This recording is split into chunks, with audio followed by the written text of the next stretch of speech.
In today's video, I'm going to teach you how to share files on Dropbox with just a few easy steps. Whether you're collaborating with colleagues, sharing photos with friends, or distributing important documents, knowing how to quickly and efficiently share your files can make your life so much easier. Let's dive right in. First, you'll want to head over to Dropbox.com. It's your one-stop shop for all file sharing needs. Once the page has loaded, look towards the right corner and click on the Login button. This will take you to the Sign In page where you can access your Dropbox account. If you prefer a more streamlined process and have your Google account ready, go ahead and click on the Continue with Google option. This is a convenient way to bypass the hassle of entering passwords, and in just a few clicks, you'll be logged in securely. Once prompted, choose the Google account you'd like to use, and you're in. Now that you've accessed your Dropbox, it's time to identify the file or folder you wish to share. Navigate through your files, and once you've found the one you're looking for, hover over it to reveal the share functionality.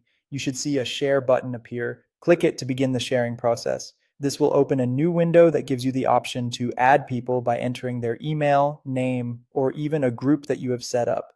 It's a versatile system that allows for various methods of input depending on how you prefer to work with others. When it comes to sharing, setting the right permissions is crucial.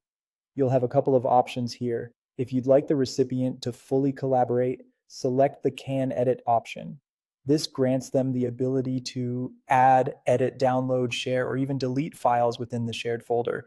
It's perfect for projects or ongoing collaborations. On the other hand, if you merely want the person to assess your work or view the files without altering them, select Can View.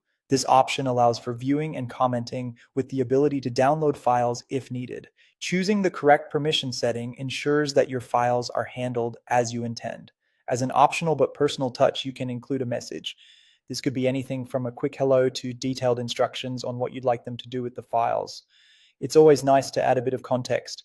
Once everything is set, confirm your choices by clicking Share File or Share Folder, and there you have it. By following these steps, you've successfully shared your files or folders on Dropbox. I hope you found this walkthrough helpful and that it empowers you to share more effortlessly in the future.